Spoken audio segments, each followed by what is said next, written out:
Praise lord. దేవుని పరిశుద్ధమైన నామమునకు మహిమ కలుగునుగాక. మన ప్రభువైన యేసుక్రీస్తు పరిశుద్ధ నామంలో ఈ ఉదయకాలం ఈ యొక్క లైవ్లో దేవుని వాక్యమును వినిచిన మీకు అందరికీ కూడా నా హృదయపూర్వకమైన వందనములు తెలియజేస్తున్నాను. ప్రియులారా, గడిచిన దినములన్నీ ప్రభు యొక్క కృప, ప్రభు యొక్క కనికరం మనకు తోడుగా ఉంచి దేవుడు తన యొక్క అత్యున్నతమైనటువంటి కృప చేత, వాత్సల్యత చేత మనకు ఆరోగ్యమును, క్షేమమును ప్రభు మనకిచ్చి మరలా ఈ దినం ఆయనను స్తుతించినట్లు, ఆయన వాక్యమును విని ఆయన యొక్క వాక్యములను ధ్యానించి కృప పొందుకున్నట్లు, దేవుని ఎడల భయభక్తులు కలిగి ఆయన నిత్య రాకడ కొరకు మనం సిద్ధపడినట్లు ప్రభు ప్రేమతో మనకి దినాన్ని అనుగ్రహించారు. కాబట్టి దేవుడు మనకిచ్చిన దినము కొరకై, ఆయన మన పట్ల చూపిస్తున్న తన కృపా వాత్సల్యత కొరకై ఒకసారి చేతులైతే దేవునికి స్తోత్రాలు చెల్లిద్దాం. స్తోత్రం, స్తోత్రం, స్తోత్రం, స్తోత్రం, స్తోత్రం, స్తోత్రం, స్తోత్రం, స్తోత్రం, స్తోత్రం. ఈ దినమంతా కూడా దేవునికి ఇష్టలముగాను, దేవునికి కృతజ్ఞులముగాను మనం జీవించుటకు, ప్రభుకి ఇష్టలముగా మన జీవిత కాలం మనం జీవించుటకు ప్రభు సహాయం చేయనట్లుగా స్తోత్రాలు చెల్లిద్దాం. స్తోత్రం, స్తోత్రం, స్తోత్రం, స్తోత్రం, స్తోత్రం, స్తోత్రం, స్తోత్రం. ఆమేన్. మంచిది. కొద్ది నిమిషాలు దేవుని యొక్క వాక్యంని ఉదయకాలం మనం ధ్యానించుకుందాం. చూడండి, బైబిల్ గ్రంథంలో నుండి ఈ ఉదయకాలం దేవుని యొక్క వాక్యమును మనం ధ్యానించుకున్నట్టు కొరకు సామెతల పుస్తకము, సామెతల గ్రంథము 28వ అధ్యాయం మొదటి వచనాన్ని మనం చూసినప్పుడు అక్కడ భక్తుడు ఈ విధముగా మాట్లాడుచున్నాడు. ఏమని మాట్లాడుతున్నాడు అనగా, ఎవడునో తరమకుండానే దుష్టుడు పారిపోవును, నీతిమంతుల సింహము వలె ధైర్యముగా నుందురు అని భక్తుడు అంటున్నాడు. దేవుని నామానికి మహిమ కలుగునగాక. ప్రియులారా, ఎవరునో తరమకుండానే దుష్టుడు పారిపోతాడట. దుష్టుడైనటువంటి వాడు అపవాది సంబంధితమైన క్రియలు అవన్నీ కూడా ఎవరినో తరమకుండానే అపవాది పారిపోతాడట. అయితే ఎప్పుడైతే ఒక మనిషి నీతి కలిగి, న్యాయం కలిగి, యథార్థతగా, దేవుని దగ్గర భయభక్తులు కలిగి, అతడు దేవుని దగ్గర నీతి కలిగి అతడు నడుచుకుంటాడు, అతడు సింహము వలె అతడు ధైర్యముగా అతడు నిలబడగలుగుతాడని మనం చదువుతున్నాం. దేవునామానికి మహిమ కలుగునగాక. హల్లెలూయా. ఎన్ని శోధనలు వచ్చినను, ఎన్ని శ్రమలు వచ్చినను, ఎన్ని అవమానములు, నిందలు క్రీస్తు నిమిత్తం ఏది అతనికి వచ్చినప్పటికీ దేవుని కృప మూలముగా, దేవుని కనికర మూలముగా దేవుడు అతన్ని బలపరుస్తాడట. అతడు నీతి కలిగి, దేవుని దగ్గర యథార్థము కలిగి ఉన్నాడు కనుక అతడు సింహము వలె అతడు ధైర్యముగా ఉండగలుగుతాడట. దేవుని నామానికి మహిమ కలుగునగాక. మన యొక్క ఆత్మీయ జీవితాల్లో దేవుని దగ్గర ఎల్లప్పుడూ కూడా మనము నీతి కలిగి, న్యాయముతోనూ, యథార్థముతోనూ ప్రభు దగ్గర మనం నడుచుకోవాలి.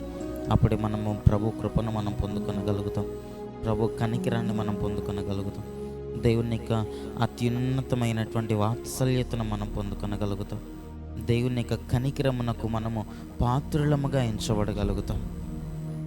ఎప్పుడైతే దేవుని సన్నిధానంలో భయం లేనటువంటి వారలముగా, నీతి యథార్థత లేనటువంటి వారలముగా మనం జీవిస్తామో, అబద్ధ సంబంధమైనటువంటి జీవితం, మోసకరమైనటువంటి జీవితం, వేషధారణతో కూడినటువంటి జీవితం ఎప్పుడైతే మన ఆత్మీయ జీవితాల్లో మనము కలిగి ఉంటామో, ప్రభు కృపకు మనము దూరం అయిపోతాం, ప్రభు కనికిరానికి మనము దూరం అయిపోతాం, దేవుని యొక్క అత్యున్నతమైన వాత్సల్యతకు మనము దూరం అయిపోతాం. కనుకనే దేవుని దగ్గర మనం ఎల్లప్పుడూ కూడా నీతి కలిగి, యథార్థత కలిగి మనం నడుచుకోవాలట. రెండోది, అక్కడ మనం చూస్తున్నాము కదా, దుష్టుడట ఎవరినో తరమకుండానే పారిపోతాడు. ఎప్పుడైతే దుష్టుడి నీ దగ్గరికి శ్రమ కలుగు చేయటకు, శోధన కలుగు చేయటకు వచ్చినా, దేవుని దగ్గర మనం యథార్థంగా ఉండటం మూలముగా వాడంతటా వాడే దుష్టుడు పారిపోతాడట. వాడి దుష్టుడు పారిపోతాడని బైబిల్ గ్రంథంలో మనం చూస్తున్నాం. నీకే హాని కలుగు చేయకుండా, ఎటువంటి శ్రమ, ఎటువంటి ఇబ్బంది, ఎటువంటి ఇరుకు నీకు కలగకుండా, దుష్టుడు తీసుకుని వచ్చేటువంటి శోధన దాని వలన నీకు ఎటువంటి ఇబ్బంది కలగకుండా ఆ దుష్టుడట వాడంతటా వాడే పారిపోతాడని బైబిల్ గ్రంథంలో మనం చూస్తున్నాం. ఎప్పుడనగా దేవుని దగ్గర నీతి కలిగి మనం నడుచుకున్నప్పుడు, దేవుని దగ్గర యథార్థముగా మనం ఉండినప్పుడు దేవుడు మనకి ఈ విధముగా కృప చూపగలుగుతాడు. బైబిల్ గ్రంథంలో యెహోషాపాతును గురించి, ఇంకా అనేక మంది భక్తులను గురించి బైబిల్ గ్రంథంలో మనం చదివితే, యెహోషాపాతు గురించి మనం బైబిల్ గ్రంథంలో చూస్తాము కదా. ఒకానొక రోజున అనేక మంది సైన్యం అతని మీదకి వచ్చింది. ఎంతోమంది గుంపుగా అతని మీద యుద్ధము చీటకు వచ్చినప్పుడు ఇతడు దేవుని దగ్గరికి వెళ్ళి అతడు ప్రార్థించాడు, దేవుని దగ్గరికి వెళ్ళి అతడు మొరపెట్టాడు.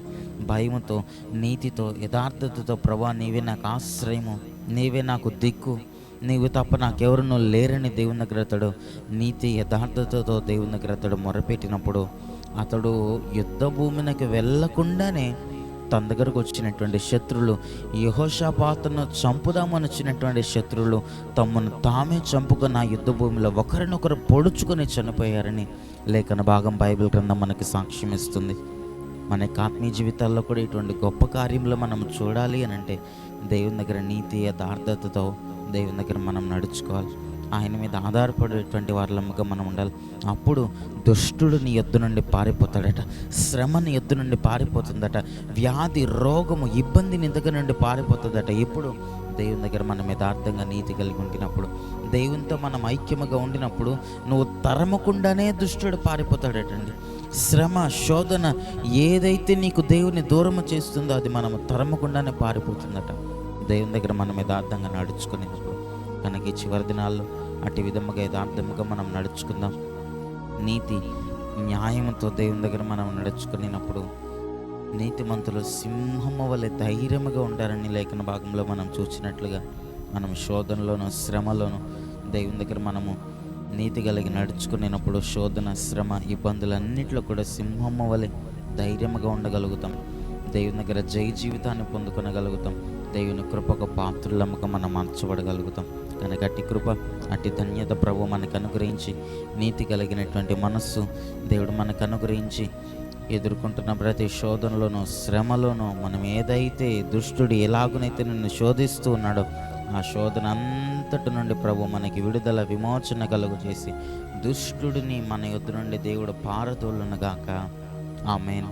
కళ్ళను మూసుకునండి, ప్రార్థన చేసుకుందాం. మహాపరిశుద్ధుడు, దయగలిగిన మా ప్రభువానికి స్తుతులు, స్తోత్రములు చెల్లిస్తున్నాం. ఈ ఉదయకాలం మమ్మలను ప్రేమించి మీరు మాకు అనుగ్రహించిన నీ యొక్క లేఖన భాగములను బట్టి నీకు స్తోత్రములు. ఎవడనో తరమకుండానే దుష్టుడు పారిపోతాడని నీ లేఖన భాగంలో మేము చదువుతున్నాం. నీ దగ్గర నీతి కలిగి నడుచుకునేటువంటి వారు, నీ దగ్గర యథార్థంగా నీతి కలిగి నీ దగ్గర నడుచుకునేటువంటి వారు సింహము వలె ధైర్యముగా వారు ఉంటారని, శోధనలో వచ్చిన, శ్రమలో వచ్చిన వారు ధైర్యంగా నిలబడగలుగుతారని లేఖన భాగంలో మేము చదువుతున్నట్లుగా మా యొక్క ఆత్మీయ జీవితాల్లో నీతిని మాకు దయచేయండి, యథార్థత కలిగిన హృదయమును మాకు దయచేయండి. ప్రభువా, ఈ వాక్యం వింటున్నటువంటి వారిలో ఎందరైతే అపవాది చేత పీడింపబడుతున్నారో వారికి అందరికీ కూడా నీ నామములో విడుదల దయచేయండి. శోధనలు, శ్రమలు, ఇబ్బందులు, వ్యాధులు ఏ శ్రమ వారిలో ఉండినప్పటికీ నీ కృప కలిగిన హస్తములను వారి ఎడల చాపి వారికి జయమును అనుగ్రహించండి, వారికి కృపను అనుగ్రహించండి, విడుదలను అనుగ్రహించమని ప్రార్థిస్తున్నాం. అటు కృప కనికరములతో నింపండి, నీ వల్లనే మార్చండి. మీ రాజ్యంలో ఎత్తబడి గుంపులో ప్రతి ఒక్కరిని చేర్చండి. ఈ దినమంతా నీ కృపాక్షేమములను మాకు తోడుగా ఉంచి అపవాది మా ఎదుట నిలవకుండా పారిపోనట్లుగా, దుష్టుని యొక్క క్రియలు, దుష్టుని యొక్క తలంపులు పారిపోనట్లుగా మా కృపను అనుగ్రహించి నీ కొరకు మమ్మల్ని జీవింపచేయమని యేసయ్య నామములో ప్రార్థించి కృపను పొందుకొని నామ తండ్రి. ఆమేన్.